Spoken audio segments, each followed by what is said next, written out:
Sino yan? Tao po. Oh, Ay, miss, bakit? Ba't nandito ka? hello sir. Ako po pala yung ate ng mapapangasawa ng kapatid mo.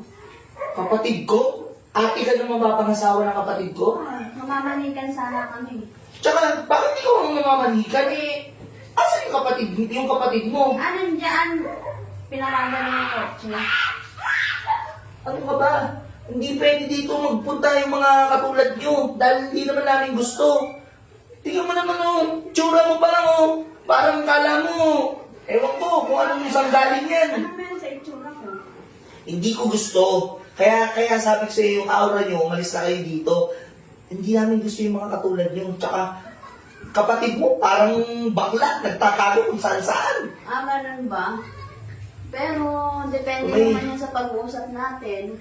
Huwag naman ganun sana. Sana naman, kilalanin mo muna yung kapatid ko. Alam yung kapatid ko, mabait naman yun, tsaka responsable naman yun. Ganun ba? Kaso kasi, alam mo naman na yung kapatid mo ayaw ng mama at papa ko dahil alam mo naman, hindi siya pumapatol sa mga katulad niya. Wala daw kwenta, ang pangit-pangit pa. Hindi. Ano ba to? Ano ba yan? Ba't binibigay mo sa akin yan? Parang ano? Ay, alam mo, Pogi, Oh. yung kapatid ko, maganda naman trabaho yun. Kaya niya naman, tingin ko naman, kaya niya buhayin yung kapatid mo. Ganun ba? Oo. Ilang taon na ba yung kapatid mo? Yung kapatid ko? 25? 25. Ang laki, no?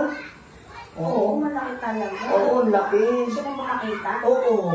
Pwede ko makita. Hindi. Hindi! Tumahimik ka nga. Nakakayamot ka.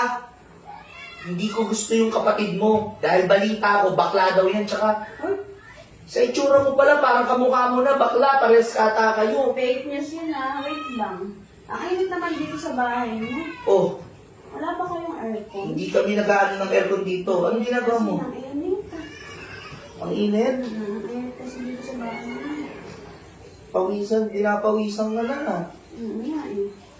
Wala ba kayong aircon dyan or electric? Oo nga eh. Ha? Wala eh. Ano ba? Ano ba yan? Alam mo, tumahimik ka na nga. Umalis ka na nga dito. Dahil yung mga katulad niyo hindi ko gusto. Ayaw nga ng magulang ko sa kanya. Hindi siya gusto dahil sabi, mukha daw pangit, tapos parang lampa, walang kwenta. Kahit papuntahin mo yung kapatid mo dito, walang kwenta yun. Alam mo kung ako lang yung makakatapat nun? Ha? Walang mangyayari sa akin yun. Malaki akong tao, walang kwenta sa akin yun. Naiintindihan mo. Ay, sino ka? Ako po yung manindiro ng kapatid mo, Ay, boss. ng kapatid ko. Kapatid mo to! Oo, boss. Kapatid ka ng kapatid mo to. Parang narinig ko, tinawag mo kong bakla eh. Ano ka ba? Yung bakla na sinasabi ko, ako yun. Ay, yun, okay. Ay, kuya. Ano pala kapatid Oo, ko talaga. eh. Ito kasi kapatid mo, napakasinungaling. Gusto kang, ayaw ka papuntahin dito. Hindi daw niya gusto. Pasensya ka na, kuya. Macho mo. Tingnan ko nga, kuya, macho ka. May kausap ko ngayon, bakit? Pasensya ka na. Uy, sis, ikaw naman, di mo naman sinabi sa akin. Alam mo, meron ako ditong pampaganda. Tara, tignan mo kung gaano kaganda yung mga damit na ibibigay ko sa'yo. Sis, dali, tsaka yung mami mo, papalitan ko to. Sa akin na lang to, ha? Swap tayo. Magkasunod pa na kayo eh. Alam mo naman, tara sis.